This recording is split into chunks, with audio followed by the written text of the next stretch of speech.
The Iranian-backed Houthi group announced it's launched 2 missile attacks towards Israel.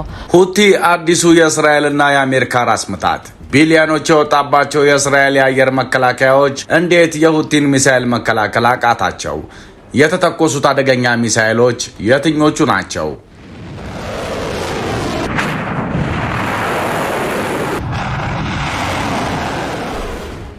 ዓለም በአጭር ጊዜ ውስጥ አሁን በመካሄድ ላይ ባለው የመካከለኛው ምስራቅ ጦርነት እጅግ ግዙፍና አስፈሪ የሆነ የለውጥ ሂደትን እየተመለከተ ይገኛል። የጦርነቱ ዳፋ ባህር ተሻግሮ ጓዳችን ከደረሰም ሰነባብቷል። በአሁኑ ሰዓት ግጭቱ ከመጀመሪያው ጥቃት በበለጠ ሁኔታ ተስፋፍቷል። በርካታ የታጠቁ ኃይሎች ወደ ጦርነቱ በማስገባት እጅግ በጣም ተለዋዋጭ የሆነ የባለ ብዙ ግንባር ጦርነትን ፈጥሯል። ኢራን ከፍተኛ የሆነ የአየር ላይ ድብደባ ውስጥ በንቃት እየተሳተፈች ሲሆን በሆርሙዝ ባህረ ሰላጤ ላይ ያላትን ቁጥጥር በከፍተኛ ሁኔታ በማጥበቅ በዚያ ወሳኝ ቀጠና ውስጥ የሚገኘውን ዓለም አቀፍ የባህር ላይ ንግድ ሙሉ በሙሉ በሚባል ደረጃ አቁመዋለች። ባልተጠበቀና አስደንጋጭ በሆነ የጦርነቱ ሌላ መልክ ደግሞ ጦርነቱ ከተጀመረ ወዲህ ለመጀመሪያ ጊዜ ባለፈው ቅዳሜ ከየመን ወደ እስራኤል ባለስቲክ ሚሳኤል ተተኩሷል። እስራኤል አሁንም እነዚህን ሚሳኤሎች መከላከል አልቻለችም። ተኳሾቹ የሁቲ አማጽያን ናቸው። መተኮሳቸውን አምነው መግለጫ አውጥተዋል። ጥቃቱ ይቀጥላልም ብለዋል። ዋነኛው ስጋት ግን ከየመን ወደ እስራኤል የሚደረገው ተኩስ ሳይሆን ሁቲዎች የባብኤል መንደብ መተላለፊያን ለመዝጋት መዛታቸው ነው። ይህ በአመት $1 ትሪሊዮን ገደማ ዋጋ ያላቸው ጭነቶች የሚተላለፉበት ኮሪደር ከተዘጋ በሆርሙዝ ሰርጥ መቆለፍ የተናጋው የዓለም ኢኮኖሚ ከባድ ወደሆነ ቀውስ ውስጥ ይገባል። ሁቲዎች እስራኤል ጋዛ ላይ ጦርነት ስትጀምር እነሱ በቀይ ባህር ቀጠና በጀመሩት ጥቃት በ2 ዓመት ውስጥ ከ100 በላይ መርከቦች ላይ ጉዳት ሲያደርሱ ሁለቱን ደግሞ አስምጠዋል። ይህ ከተደገመ ሌላ ችግር ነው። አሁን እስራኤል ብቻ ሳትሆን ሳውዲና ወዳጃችን ኤሚሬትስ ከፊትም ከጀርባም ጦርነት ተከፍቶባቸዋል። ስለዚህም በጀርባ በኩል በባብኤል መንደብ ያለውን ግንባር የሚያግዝ ወዳጅ ያስፈልጋቸዋል። አሜሪካ ወደ ግሪክ የባህር ዳርቻ ለጥገና የላከችውን ጀራርድ ፎርድስ የተሰኘ አውሮፕላን ጫኝና ኒውክለር ተሸካሚ መርከብን በድጋሚ ወደ ቀይ ባህር ልትመልስ ትችላለች። በ2024 ድዋይት አይዘንሃወር በ2025 ደግሞ ሃሪ ትሩማን የተባሉ አውሮፕላን ተሸካሚ ግዙፍ መርከቦች ነበሩ የቀይ ባህር ቀጠናን ሲጠብቁ የከረሙት። እስራኤል ለቅዳሜ ዕለቱ ጥቃት ምላሽ ትሰጣለች ተብሎ የሚጠበቅ ቢሆንም ጦርነት በደቡብ ምስራቅ ከኢራን፣ በሰሜን ከሂዝቦላ፣ አሁን ደግሞ በደቡብ ከሁቲዎች ጋር መሆኑ ለእስራኤል ጦር ጫና ያበዛል። ስለዚህ የደቡቡን ግንባር ወዳጅ እየተፈለገ ነው። አስመራ ትሆን አዲስ አበባ? መልሱ እየተጠበቀ ነው። ያም ሆነ ይህ ግን እነዚህ የቅርብ ጊዜ የሁቲ ጥቃቶች እጅግ ጥልቅ የሆነ የታሪክ ጥፋትን ፈጥረዋል። ይህ የታሪክ ጥፋት ደግሞ መንግስታዊ ያልሆኑ ታጣቂ ቡድኖች ከሺህ የሚቆጠሩ ኪሎ ሜትሮች ርቀት ላይ ሆነው በዋና ዋና ልዕለ ኃያላን ሀገራት ላይ ጥቃት የማድረስ አቅም እንዳላቸው በግልጽ ስላሳዩ ነው። ከፍተኛ የመከላከያ በጀት ያላቸው ግዙፍ ሀገራት ብቻ ሁሉንም ኃይል ይቆጣጠሩ የነበረበት ባህላዊው የጦርነት ህግጋት አሁን ሙሉ በሙሉ እየፈረሰ ይገኛል። ሁቲዎች ራሳቸውን የቻሉ የሩቅ አማጺ ቡድን ብቻ ሳይሆኑ መላውን የጂኦፖለቲካዊ ገጽታ የመቀየር አቅም ያላቸው እጅግ አስፈሪ ወታደራዊ ኃይል መሆናቸውን በተግባር እያረጋገጡ ነው። በቀጠናው ውስጥ ከሚገኙ ሌሎች ተመሳሳይ ቡድኖች ጋር ጥረታቸውን በማስተባበር እጅግ በጣም ዘመናዊ የሆኑ ወታደራዊ ኃይሎች ሀብቶቻቸውን እንዲበትኑና ከሁሉም አቅጣጫዎች ሊመጡ ለሚችሉ ጥቃቶች ዝግጁ እንዲሆኑ አስገድደዋቸዋል። ለመሆኑ እስራኤል እንዴት የሁቲን ሚሳኤሎች መከላከል አቃታት? ሁቲዎች ምን ያክል አደገኛ ናቸው? ስጋት የተደቀነበት የቀይ ባህር ቀጠና መጨረሻስ ምን ይሆናል? ሰሞነኛ በዛሬው ድንቅ ጥንቅሩ በዝርዝር ያስቃኛችኋል። እስከ መጨረሻው አብራችሁን ዝለቁ።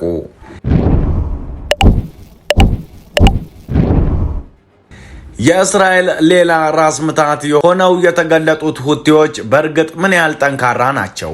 ሁቲዎች በእርግጥ ምን ያህል ጠንካራ ናቸው ተብሎ ሲጠየቅ መልሱ በእውነት እጅግ አስገራሚ ነው።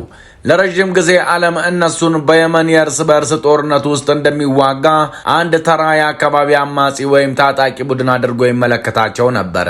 ነገር ግን የቅርብ ጊዜ ክስተቶች ይህንን የተሳሳተ አመለካከት ሙሉ በሙሉ አፈራርሰውታል። ሁቲዎች በመካከለኛው ምስራቅ ሁሉ እጅግ ከፍተኛ የሆነ ኃይልን ማሳረፍ ወደሚችል እጅግ የረቀቀ ወታደራዊ የኃይል ማዕከልነት ተቀይረዋል። በአንድ ወቅት በዓለም አቀፍ ልዕለ ኃያላን ሀገራት እጅ ብቻ እንደሚገኙ ይታሰቡ የነበሩ እጅግ ዘመናዊ የጦር መሳሪያዎችን ታጥቀዋል። ከሺህ ማይሎች በላይ ርቀት ላይ ሆነው ጥቃቶችን በተሳካ ሁኔታ በማድረስ ርቀት ከዚህ በኋላ ለወታደራዊ ፍላጎቶቻቸው ምንም አይነት እንቅፋት እንዳልሆነ በተግባር አሳይተዋል። የእነሱ ጥንካሬ ያለው በያዙት የጦር መሳሪያ ብዛት ብቻ ሳይሆን ዘመናዊ ቴክኖሎጂን በፍጥነት የመላመድ የመማርና ስራ ላይ የማዋል አስገራሚ ችሎታቸው ውስጥ ጭምር ነው። በተራራማ አካባቢዎች ላይ እጅግ ጠንካራ ምሽጎች የገነቡ ሲሆን ውስብስብ የሆኑ የራዳር እና የሚሳኤል ማስወንጨፊያ ስርዓቶችን ከዕለታዊ ወታደራዊ ኦፕሬሽኖቻቸው ጋር አስተባብረዋል። በዓለም ላይ ካሉ እጅግ በጣም ጥብቅ ጥበቃ ከሚደረግላቸው የአየር ክልሎች መካከል አንዳንዶቹን መገዳደር መቻላቸው ዓለም አቀፍ የመከላከያ ባለሙያዎችን ሙሉ በሙሉ ያሳሳተና ያልጠበቁት ከፍተኛ የወታደራዊ ብስለት ደረጃ ላይ መድረሳቸውን ያሳያል። ሁቲዎች የሎጂስቲክስ አቅም፣ የቴክኖሎጂ እውቀትና እጅግ በጣም ዘመናዊ ከሆነ ብሔራዊ ጦር ሰራዊቶች ጋር ፊት ለፊት ለመቆም የሚያስችል ደፋርነት እንዳላቸው በማረጋገጥ የጦርነቱን ሂደትና ፍጥነት ራሳቸው እየተቆጣጠሩት ይገኛሉ። በቢሊየን የሚቆጠሩ ዶላሮችን የሚያወጡ የመከላከያ ስርዓቶችን የሚሰነጥቁት ተአምረኛ የሁቲ ሚሳኤሎች። የሁቲዎች ድንገተኛና አስፈሪ የማጥቃት አቅም ሚስጥር የሚገኘው እነሱ በሚጠቀሙባቸው ልዩ ሚሳኤሎች ውስጥ ሲሆን በተለይም ፓለስታይን 2 ወይም ፍልስጤም 2 ብለው በሚጠሩት የጦር መሳሪያ ውስጥ የድምፅን ፍጥነት በብዙ እጥፍ የሚበልጥ ሃይፐርሶኒክ ባላስቲክ ሚሳኤል ሲሆን እስከ ማክ 16 በሚደርስ እጅግ አስገራሚ ፍጥነት መጓዝ እንደሚችል ይነገራል። በእንደዚህ አይነት እጅግ ከፍተኛ ፍጥነት የሚሳኤል ከየመን እስከ እስራኤል ያለውን እጅግ ሰፊ ርቀት በደቂቃዎች ውስጥ ብቻ ማቋረጥ ይችላል። ይህም ለመከላከያ ስርዓቶች ምላሽ ለመስጠት ምንም አይነት ጊዜ አይሰጥም። ፍልስጤም 2ን በእውነት የማይቆም የሚያደርገው በበረራው ወቅት አቅጣጫውን ያለማቋረጥ ጠመዝማዛ በማድረግ የመቀየር አስገራሚ ችሎታው ነው። እንደ አሮጌ ሚሳኤሎች በቀላሉ ሊገመት በሚችል ቀጥተኛ መስመር ከመጓዝ ይልቅ በከባቢ አየር ጠርዝ ላይ እየዘለለ የሚጓዝበትን እጅግ የረቀቁ ቴክኖሎጂ ይጠቀማል። በዚህ የጦር መሳሪያ ውስጥ ከዋናው አካል ተለይቶ በከፍተኛ ፍጥነት አቅጣጫውን መቀየር የሚችል ሃይፐርሶኒክ ተንሸራታች ተሽከርካሪ የሚገኝ ሲሆን ይህ ደግሞ አየር ላይ ያሉትን የመከላከያ ራዳሮች በሙሉ ያደናግራል። ይህ እጅግ ከፍተኛ የሆነ የመተጣጠፍ አቅም ሚሳኤሉ እንደ እስራኤል አሮው 3 ዴቪድ ስሊንግ እና ታዋቂው አይረን ዶም የመሳሰሉትን እጅግ ዘመናዊ የመከላከያ ኔትወርኮች ያለምንም ጥረት አልፎ እንዲሄድ ያስችለዋል። የአሮው መከላከያ ስርዓት ጠንካራ ማራመጃ ሞተርንና የተራቀቀ አቅጣጫ ጠቋሚ ኖዝል ያለው አጥፊ ተሽከርካሪን ጨምሮ እጅግ አስገራሚ ቴክኖሎጂዎችን ቢጠቀምም በሃይፐርሶኒክ ፍጥነት አቅጣጫቸውን በከፍተኛ ሁኔታ ከሚቀይሩ ኢላማዎች ጋር መታገል ግን ይከብደዋል። ሁቲዎች በዘመናዊው የአየር መከላከያ ስርዓት ውስጥ ያለውን ትልቁን ክፍተት ወይም ደካማ ጎን በተሳካ ሁኔታ አግኝተዋል። በሁቲዎችና በኢራን መካከል ያለው ጥልቅ ግንኙነትና ድጋፍ ምን ይመስላል? በሁቲ ወታደራዊ ኃይል ላይ የታየው ይህ ድንገተኛ እድገት እንዲሁ በአጋጣሚ የተፈጠረ አይደለም። ይህ አቅም ከኢራን ጋር ካላቸው እጅግ ጥብቅ የሆነ ጥምረት ጋር በጥልቀት የተቆራኘ ነው። ሁቲዎች ለኢራን ቀጠናዊ ስትራቴጂ እንደ አንድ ወሳኝ ምሰሶ ሆኖ የሚያገለግሉ ሲሆን አዳዲስ የጦርነት ግንባሮችን በመክፈትና የጋራ ጠላቶቻቸውን ትኩረት በመከፋፈል ቴህራንን በንቃት ይደግፋሉ።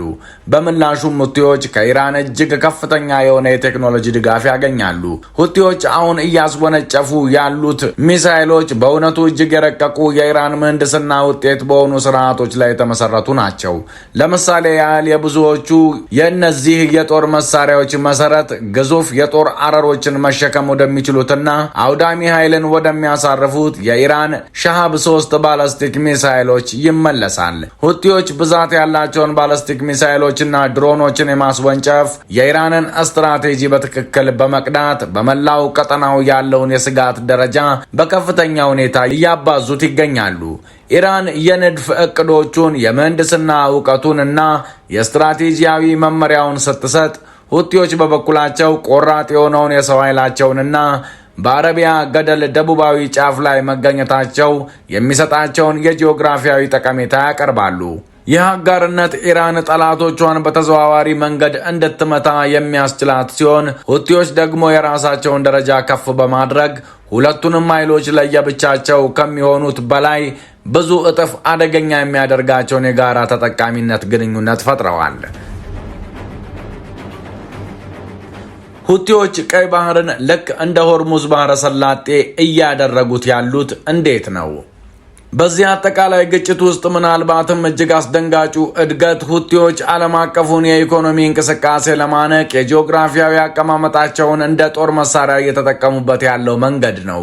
በአሁኑ ሰዓት ኢራን ለዓለም አቀፍ የነዳጅ አቅርቦት እጅግ ወሳኝ ማነቆ የሆነውን የሆርሙዝ ባህረ ሰላጤን ሙሉ በሙሉ በሚባል ደረጃ ዘግተዋለች። ሁቲዎች ይህንኑ ስትራቴጂ በትክክል በመቅዳት ቀይ ባህርን ልክ እንደዚሁ አደገኛና ማለፍ የማይቻል ቀጠና እያደረጉት ይገኛል። በየመን ከሚገኙት የጦር ሰፈሮቻቸው በመሆን ቀይ ባህርን ከኤደን ባህረ ሰላጤ ጋር የሚያገናኘውን የባቤል ማንደብ ስትሬት ከላይ ሆነው ይቆጣጠራሉ። የሆርሙዝ ባህረ ሰላጤ በመዘጋቱ ምክንያት በርካታ ሀገራት ወሳኝ የሆኑ የኃይል ሀብቶቻቸውንና የንግድ ዕቃዎቻቸውን ለማጓጓዝ በቀይ ባህር ላይ በከፍተኛ ሁኔታ ጥገኛ ሆነው ቆይተዋል። ሆኖም ግን ሁቲዎች በእነዚህ ውሃዎች ላይ በሚጓዙ የንግድ መርከቦች ላይ የማያቋርጥ የድሮንና የሚሳኤል ጥቃቶችን ከፍተዋል።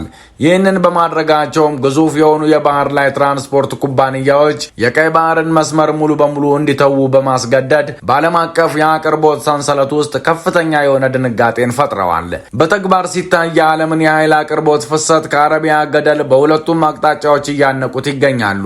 ቀይ ባህርን ልክ እንደ ሆርሙዝ ባህረ ሰላጤ አስፈሪና የተገደበ በማድረግ ሁቲዎች በዓለም አቀፉ ኢኮኖሚ ላይ እጅግ ከፍተኛ የሆነ ተጽዕኖ የመፍጠር አቅም እንዳላቸው ያረጋገጡ ሲሆን ከድንበራቸው ውጭ ሳይወጡ በዓለም ዙሪያ ከፍተኛ የሆነ መደናገጥን መፍጠር እንደሚችሉም በሚገባ አሳይተዋል። የዘመናዊ የሚሳኤል ጦርነትና እጅግ አውዳሚ የሆነው የገንዘብ ወጪ። ከአካላዊ ውድመቱ ባለፈ ሁቲዎች በጠላቶቻቸው ላይ እጅግ ግዙፍ የሆነ የኢኮኖሚ ማዳከም ጦርነትን እያሸነፉ ይገኛሉ። ሁቲዎችና አጋሮቻቸው ጥቃትን ሲሰነዝሩ የሚጠቀሙባቸው የጦር መሳሪያዎችን ለማምረት በአንጻራዊነት በጣም ርካሽ የሆኑ ናቸው። በኢራን ዲዛይን የተደረገ አንድ ባላስቲክ ሚሳኤል ወደ $200,000 አካባቢ ሊያወጣ ሲችል የጥቃት ድሮኖቻቸው ደግሞ እስከ $20,000 በሚደርስ አነስተኛ ዋጋ ይመረታሉ። ነገር ግን እነዚህን ርካሽ የጦር መሳሪያዎች ለመከላከል የሚወጣው ወጪ በእውነት እጅግ አሰቃቂና ከፍተኛ ነው። አንድን እየመጣ ያለ ስጋት ለማስቆም ተከላካይዋ ሀገር ወደ $2.5 ሚሊዮን የሚያወጣውን የአሮው ሚሳኤል ልትተኩስ ትገደዳለች። ወይም ደግሞ ለአንድ ተኩስ $1 ሚሊዮን የሚያወጣውን የዴቪድ ስሊንግ ስርዓት ልትጠቀም ትችላለች።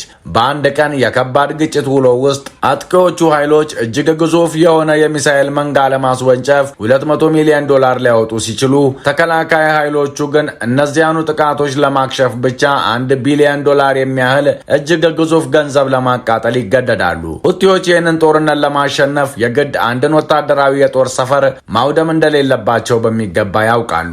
ተከላካይ ሀገራቱ ራሳቸውን ለመጠበቅ ሲሉ ገንዘባቸው እስኪያልቅና እስኪከስሩ ድረስ ብቻ ያለምንም ማቋረጥ መተኮሳቸውን መቀጠል ነው ያለባቸው። ይህ እጅግ ከፍተኛ የሆነ የገንዘብ ሚዛን መዛባት በራሱ እንደ አንድ ትልቅ የጦር መሳሪያ ሆኖ የሚያገለግል ሲሆን በዚህ እያደገና እየተለወጠ ባለው ዘመናዊ ጦርነት ውስጥ ሁቲዎች ሁልጊዜም አስፈሪና እጅግ ውጤታማ ኃይል ሆነው እንዲቀጥሉ ዋስትና ይሰጣቸዋል። የተወደዳችሁ የሰሞነኛ ቤተሰቦች አብራችሁን ስለቆያችሁ ምስጋናችን ከልብ ነው። ሰብስክራይብ በማድረግ ቤተሰብ ሁኑን። ሰናይ ጊዜ። ሰላም በምድራችን ላይ ይስፈን። ሰላም